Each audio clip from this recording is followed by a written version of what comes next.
ROC Delhi imposes a penalty for 23,55,754 non-compliance of corporate social responsibility on the company 20,48,482 and each director 1 lakh change, so 3 directors 3,07,272.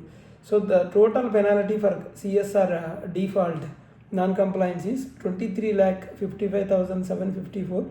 So in this video, in detail, I will explain the adjudication order passed by the Register of Companies New Delhi dated 24th December 2025 involving CSR non-compliance under section 135 of Companies Act 2013.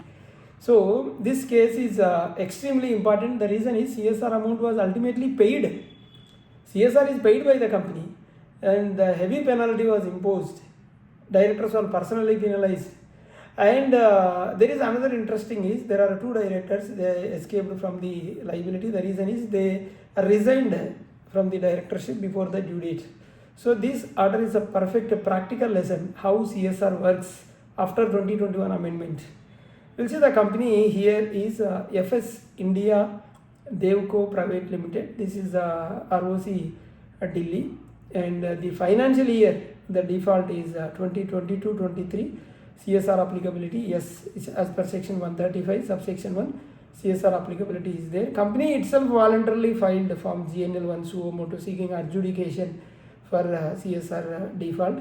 First I will explain you the legal provision. Section 135 subsection 5 mandates spending of 2% of average net profits on corporate social responsibility. Section 135 subsection 6 if CSR amount remains unspent, so it must be transferred to Schedule 7 fund or unspent CSR amount as applicable. So within 6 months from the end of the financial year.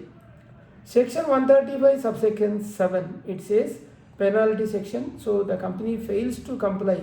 If a company fails to comply with the section 135 subsection 5 or 135 subsection 6, even unspent amount not transferred to Schedule 7 account or separate account, then the company penalty twice the unspent amount or 1 crore, whichever is less.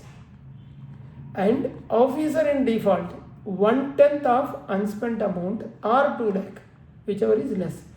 So what exactly went wrong in this company? CSR amount for the financial year 22-23 is 10,24,241. This is amount. Due date for a transfer 30th September 2023. So on or before the company has to transfer, but actual transfer is 10th March 2025. Delay 17 months, but amount transferred at the delay. Even though the amount was finally transferred to the Prime Minister National Relief Fund, the delay itself triggered penalty. So the key lesson is CSR is a time-bound statutory obligation. It is not a voluntary charity. So directors also penalized.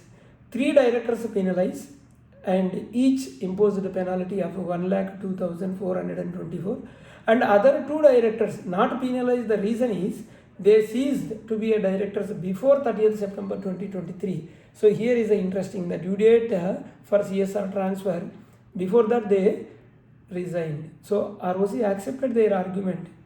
Here the professional takeaway is liability depends on the position on the date of default, not merely on the financial year.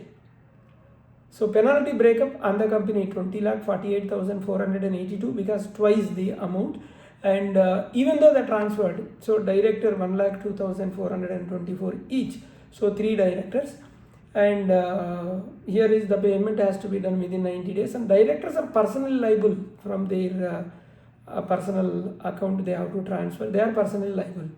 So penalty payment through MCA adjudication portal and upload, they have to upload SRN number and they have to disclose in the next board's report.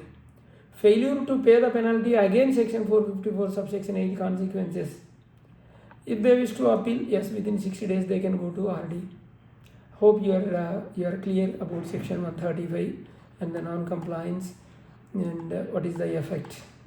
We have 2 channels, RR Corporates, other channel RR Legal Talks. Please do subscribe, hit the bell icon so that you will not miss any of my latest videos. Bye.